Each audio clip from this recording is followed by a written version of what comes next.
No problem.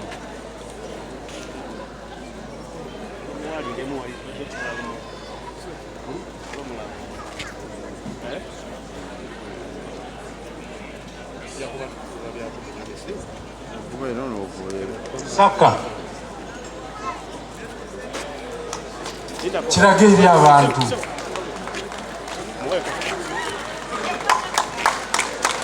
doko gende weyanze gende wa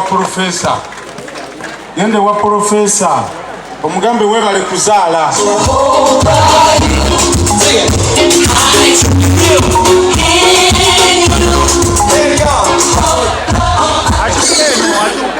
nawe gende wa profesa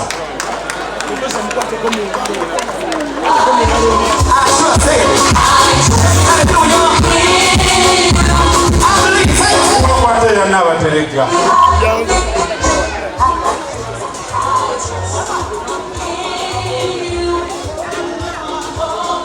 nawe gende wa profesa Moza skulu kwaya ani abakwatira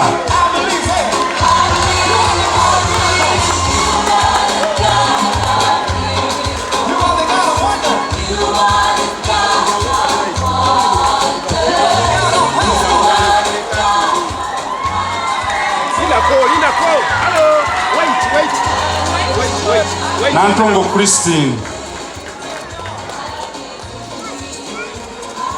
Tongo, wait.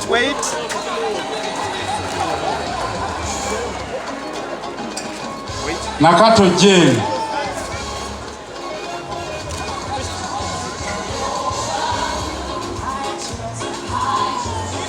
Muchibi Harriet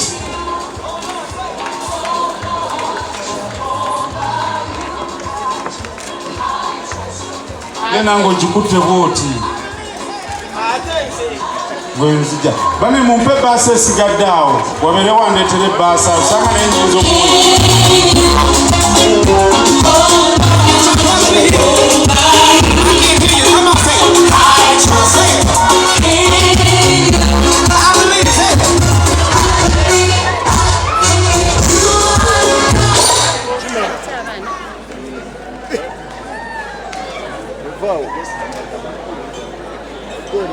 Ono Sekibira Tone afunye pichipichi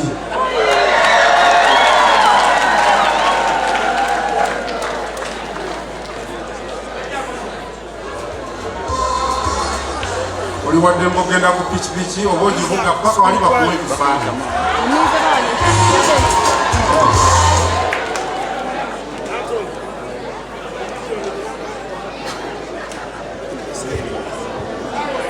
ono banaleka ki yewangulidde emmotoka esooka okuva eno waggulu bagamba osinga ogenze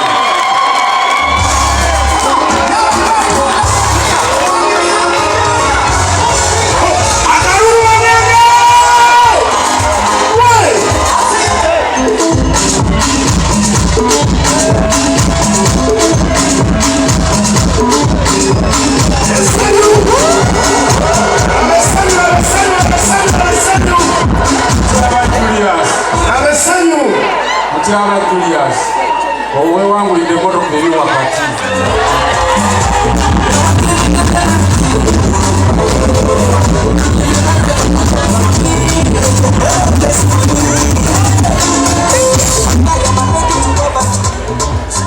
Chukuyo Stanley we wangu ide motoka erimuka green kuba wataddeko green It is a thing,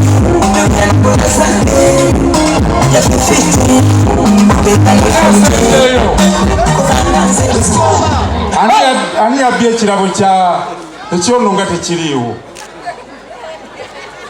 ani alina ekirabo kya Joy bane musoke mu musabire essaala tetukirabako Joy tusonyiwe ekirabo kya Joyce njagala kituuke mu bwangu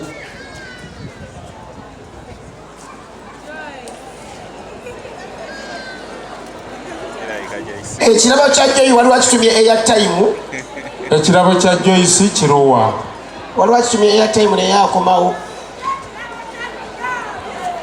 emupima mama yuni kusanisa okulaba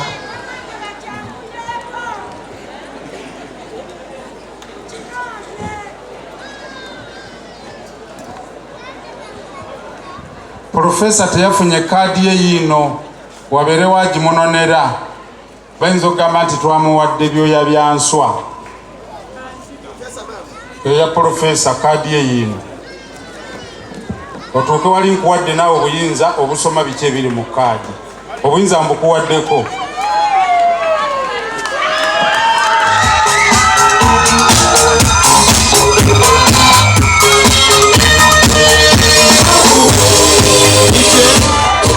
Professor ekyama kyo kikino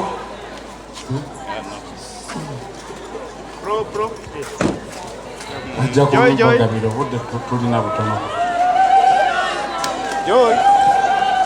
UBA nsome ebiriko kwata olusomere Professor yewangulidde ekirabo UBM 2-3M bagiyita paso kino ekirabo kya Joyce Nakijoba nayogeddeko ebirabo bitono nnyo nayogedde ekirabo kya Saka ne mubulya lwaki nkimuwadde nenjogera ekya Ttone lwaki nkimuwadde ekya Nansibo nenkyogera ebirala sibyogedde twala omutawana okumbuuza wasinzidde ku kyokkuwa munfunye bulungi buli omu ambuuze naye sijja kwogerera wano bw'oba oyongerako oyongereko bw'oba toyongerako kiri gy'oli abo bokka bensobodde okwogerako besoogeddeeko mutwale omutawana okumbuuza taata wasinzidde ku ki okumpa kaadi yo yiino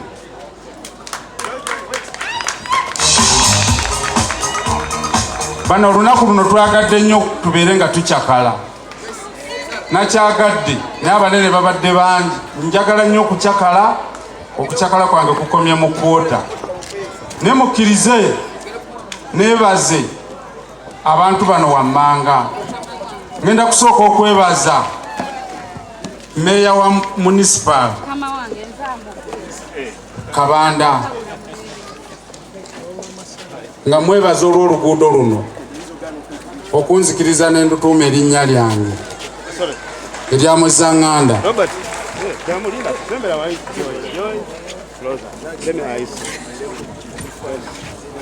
kwegamba mu bulamu bwange ninga aweddeyo kuba buli kintu nkikoze nze sinabayo kye sinakola buli kintu nkikola ki bampadde oluguudo kati sebo honalebo omuyanja Ssennyonga ogenda kubeerawo nkutuma ewa Kabanda abantu bonna bazimbye mukono kino kankiba buli bannamukono temumanyi muntu gwe mulina mukono abantu baali baganya omuzimba ngera abamu bansekerera Ssente ezizimba emukono zezizimba e Kampala bambuuza lwaki oddayo n'ozimba emukono bano bonna basombe bazimbye lwa Muzzanganda buli gwe mulaba alina ekizimbe ekikola ki mukono njongeddeko kinene kano akaguudo kokka akoogeza abantu ebigambo kano kaguudo bwe naba nteredde bulungi abantu bennasuuti mujja kweyagala mwandibadde munsabira busabizi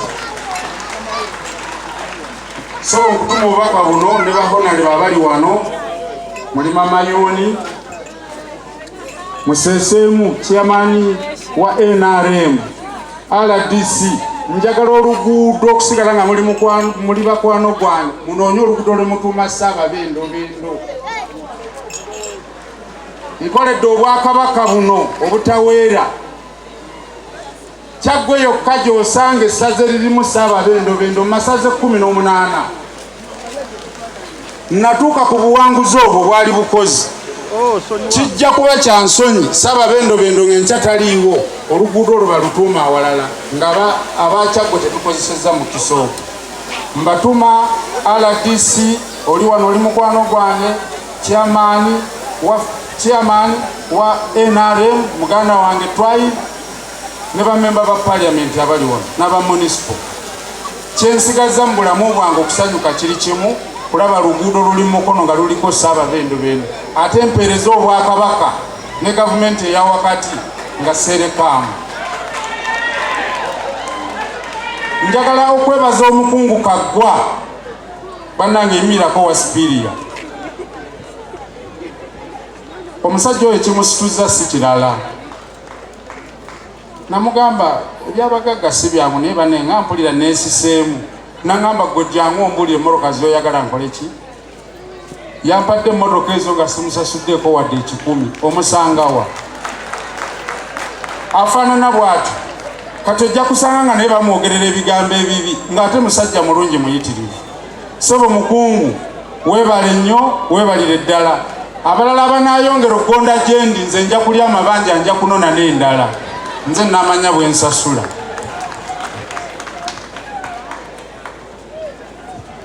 Njagala kwebaza maama Saalongo.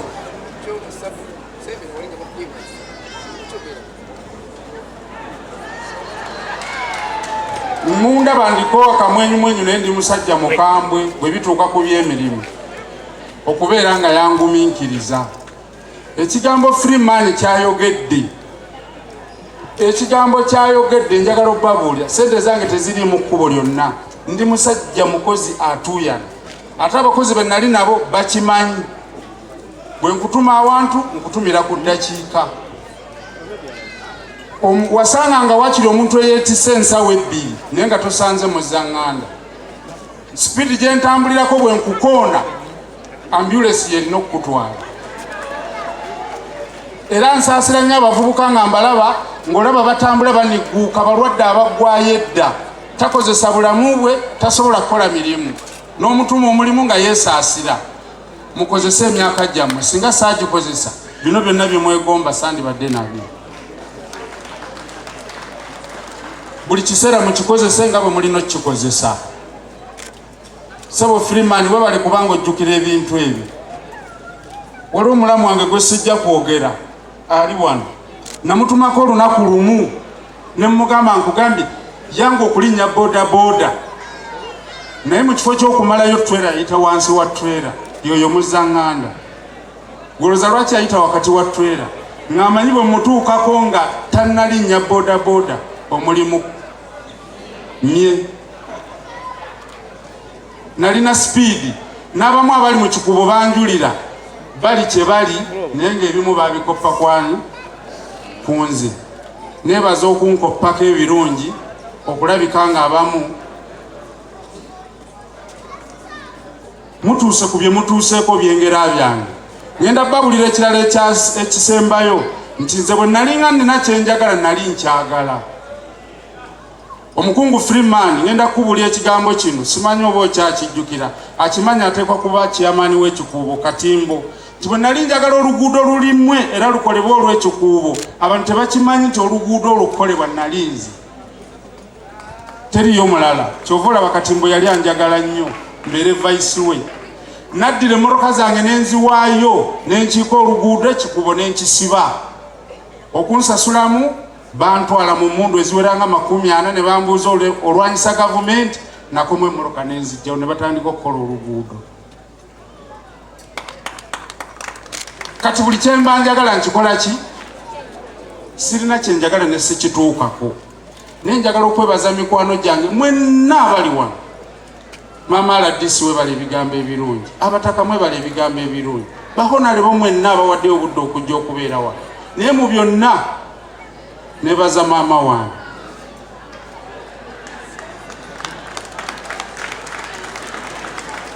Katonda nakkiriza buli kyenjagala maama atuukeko n'akikola ki? N'akituukako. Njagala okwebaza Katonda. Nga sinnava waggulu ngenda kuwa maama Saala abaweeyo obugambo obutono. Oluvannyuma Musumba asabire ebirabo bino. Kuba bwe tunaasabira eky'omwomu obudde tebuliiwo. Njagala osabire ebirabo bino Katonda gwe gwe yatuwadde okulabika nga ebirabo bino obisabira bibeeremu omukisa. Kankuweeyo akadde obabuuzeeko. Abooluganda Mukama yeebazibwe nnyo. Mbeebaza kale okusooka Mukama mwebaza olw'ekiseera kyatuwadde. Mwebale nnyo, mwebale okubeerawo, mwebale okutuwa obudde. Ekyamazima obudde mutuwadde bungi. Nebaza buli muntu sirekaayo muntu yenna. Mbeebaza ababaddewo mwebale okujja. Ekyamazima bingi ebibadde biteekeddwa okukolebwa leero, naye mutuwadde obudde, mwakedde paka ku ssaawa zino. Mwebale nnyo, mwebalire ddala. Mbeebazizza sirina gwe nnoze nti atono naye mukkirize. Neebaze ab'omu kifo mwembeera kati, neebaza Kamuli eyandera. Kamuli eyo mmazeeyo ebbanga, naye mazima bambi mbaagala nnyo, weewaawo navaayo naye mbaagala nnyo. Nebaza ab'ennyonyi, mwebale okujja, mwesiime kubanga anjogeddeko.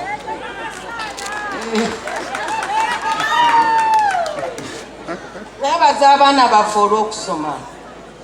Mbeebaza mutuleetedde emikwano, mutugaseeko emikwano mingi, mutugaziyiza famire yaffe, nkimanyi nti egaziye.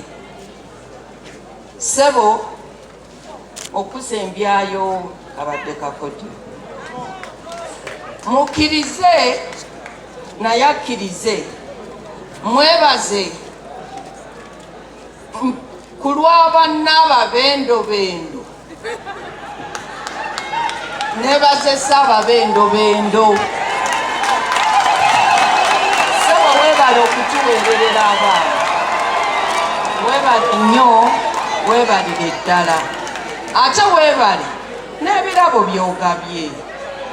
Abafunye Mukama yeebazibwe. Kyemmanyi nange lunaaba olwo lunaddako kuba babaddewo bangi, mazima nsigaddewo bw'omu atafunye. Naye nakyo nkyebaliza. Ssebo weebale nnyo, weebalire ddala. Mukama abakuume ekiseera kyonna kye mukyali wano, ate mudde bannange musanyu bwe riti, tweyagale. Mukama abakuume. Nange mukkirize neebaze ku bantu ab'oku kyalo gye nzaalibwa ab'enkulagirire akaalo Amatendo. Ab'enkulagirire muyimireeko muwubire ku bantu bamanye nti mwe mwateekateeka Muzzanganda abaliwo ab'enkulagirire. Ab'Olugave muwubeeko, ab'Enkima muwubeeko. Ab'Enkima muwubye mpola, temulaba bannange. Ab'Enkima mulina abaana aba, mulina Freeman na Muzzanganda, mwandiwubye nno na nnyo.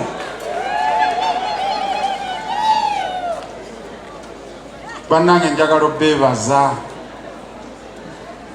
Sina bwe mmenya linnya limu ku limu, naye abafunye ebirabo mumanyi lwaki mubifunye. Obutanyiza balala mulimu bempadde nga babadde tebalina ntandikwa, abamu mbawadde ntandikwa, wadde abamu mwafunako. Buli amanyi nti abadde talina ntandikwa akoze eki? Eyafunedde entandikwa ate simuwadde. Bwe mba muwadde nga nina kyemuwaddeyo ajja kumbuuza lwaki nkoze eki. Njagala okwebaza ababadde mu nteekateeka. Mukulu Hajiisa, Ssebo ensonga eno gitambuza bulungi n'olukiiko lwo lwonna. Mukulu Kiko oba Kiko and Company, bannange mwebale nnyo, mwebalire ddala. Njagala okwebaza bayinginiya abakoze omulimu guno mwenna. Nabadde metujja kubaako n'obudde nammwe babawe mukyakalemu naye obudde buganye. Bapulamba, ab'amasannyalaze, aba buli nsonga yonna. Ng'omanyi olina omulimu gw'okoze ogw'ennyumba eno okufaanana nga bweri. Weebale nnyo, weebalire ddala, Mukama ayongere okukugabirira. Njagala okusembyayo musajja wange wa Stowa Jackson, okutte bulungi Stowa, weebale nnyo, weebalire ddala. Akazindaalo kano mbadde nsaba kakomyawo ate tuzzeeko ekirala. Mbeera n'ebigambo bingi naye olw'obudde biganye. Nagadde nnyo olwalina lwesunze, Katonda yamanyi lwaki neesunze nnyo okukyakala naye ko kuganye. Mbadde mpe nange ku mukisa mpita omusumba. Taata wange omusumba Reverend Edward Muyomba, nange kankozese obuyinza bulijjo omulabirizi yakuyita, nange kankuyite ojje. Yesu, Yesu, oli mwana akwanira omusaayi onaziza webaza omulokozi.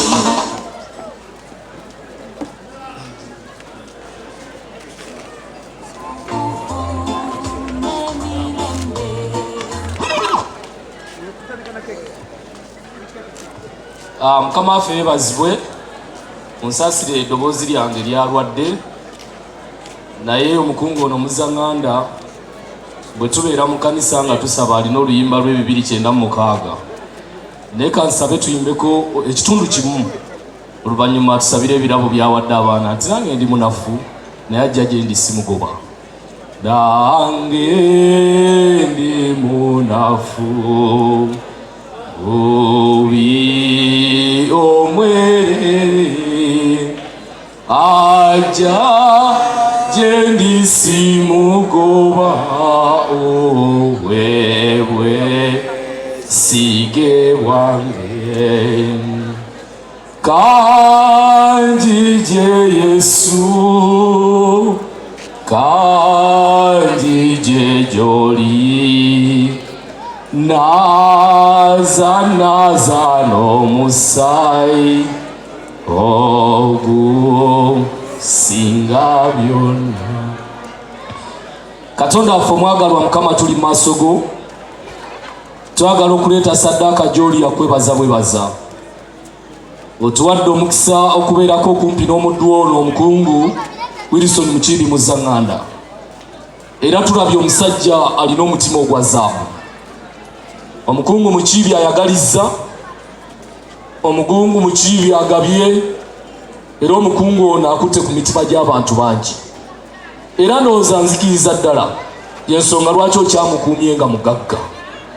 Kyetuva tumusabira mu kisa kyo omuwanirire, kubanga Mukama gy'okoma okuyimusa omuntu n'ebisoomooza, omuwanirire mu byonna by'ayitamu, kubanga tumulabye bamweteza emirundi mingi, era n'olumu baali bamubbyeko ku bungi bwa ssente, naye era tekyamwavuwaza, kubanga Katonda omanyi omutima gwe.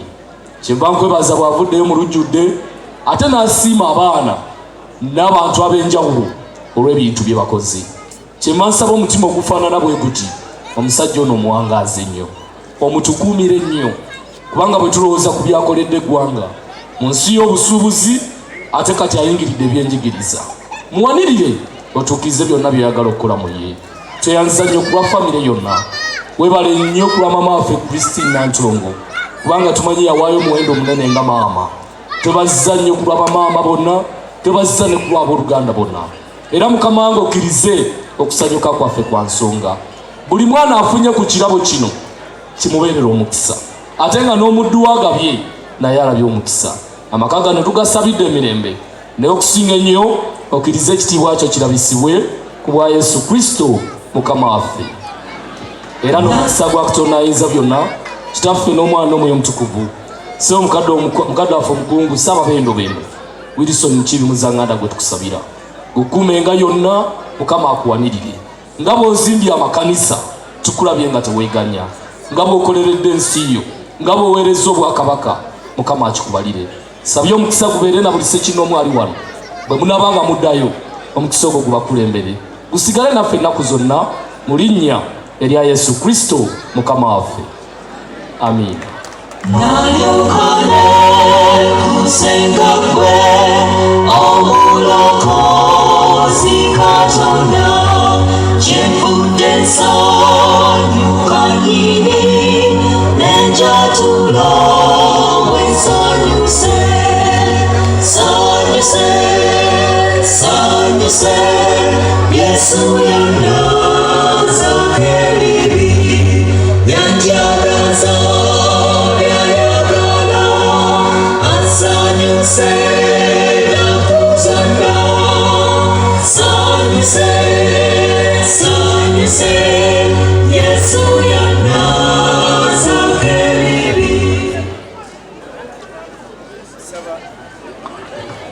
Tata Jonathan Ntulume kwagala n'omukungu mulina ekirabo nammwe ekyekyama musembere wano tukiwe bwe tumaliriza saabendobendo ate ayite kojjaawe tukole obubaka obusembayo tusala keeke y'ennyumba esooka kuba gwe mukolo ogwasoose ku makya bwe tumaliza keeke y'ennyumba egy'okusaba maama ne taata nga jjajja Kristina Nantunga abakuumako tugende ku ya graduation egy'okusalibwa taata ne maama and the graduates nsaba tusembere eno bannange emwagala luyimba bali bawe taata kale mujjenga mutambula otubuulira ekikopo kino kyani akiwangudde oba graduates oba bakozi b'omuzza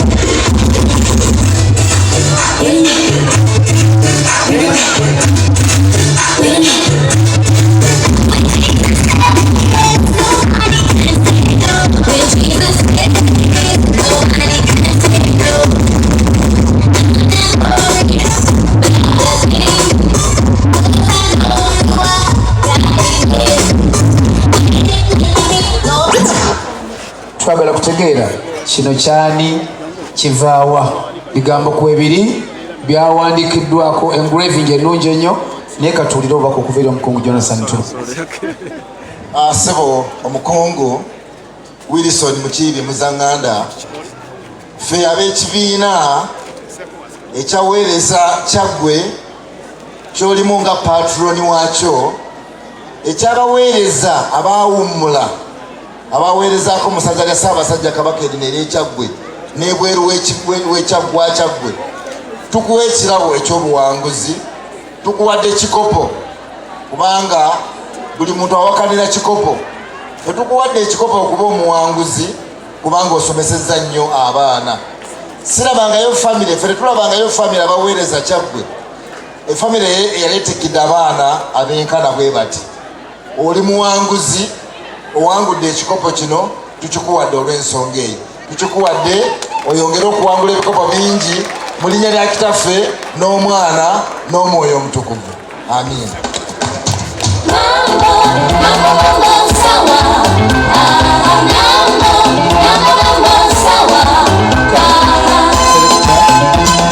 Kaakati tulina ekirabo ekirala kiva Lions Club nsaba manager wa Muza Hotel Paulo naawe osembere wano abanna saasira omuntu yenna atafunye ekirabo leero kubanga waakiri ofuna omupiira gw'akagaali n'ovuga ogwo. Lions Club nsaba tusembere mangu taasa biseera tuwunzika Paulo sembera oba olina kuwerekerako naye ajje tizoke Joyce teri awerekerako Paulo aze bwomu bw'ati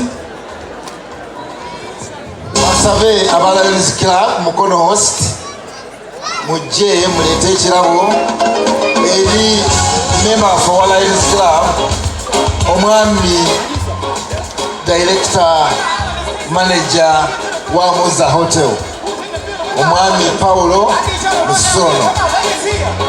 Musono member wa Lions Club mukono host kasabe president Nyabo president wa Lions Club ne timu yo muleete ekirabo ekyo tukimuwe DJ bawo oluyimba lwe lubanerezeza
pulezidenti ayogereyo akagambo kamumbubiri.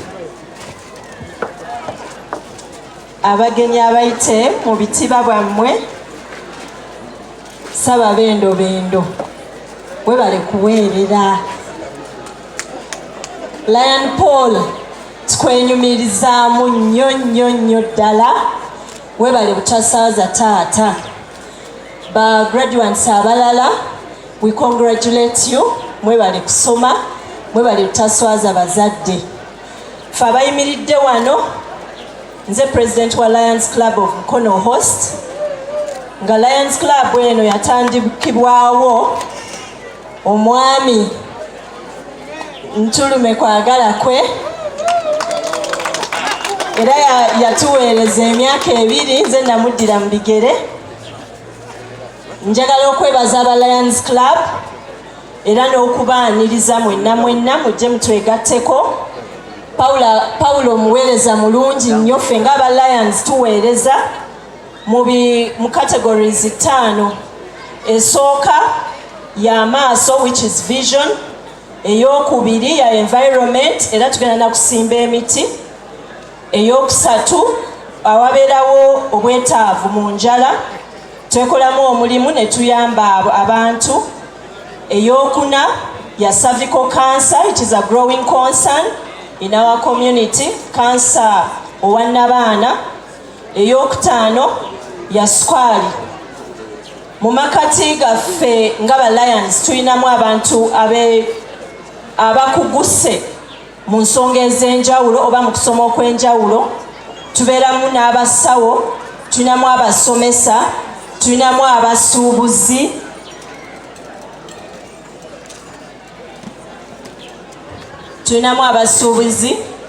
tulinamu abantu bonna, tulinamu bannamateeka, tulinamu abapoliisi. Twagala nnyo okwebaza saba bendo Lion Mukiibi, weebale omulimu gw'okola e Mukono. Omwami ono gw'olaba yatutunda nnyo mu Mukono.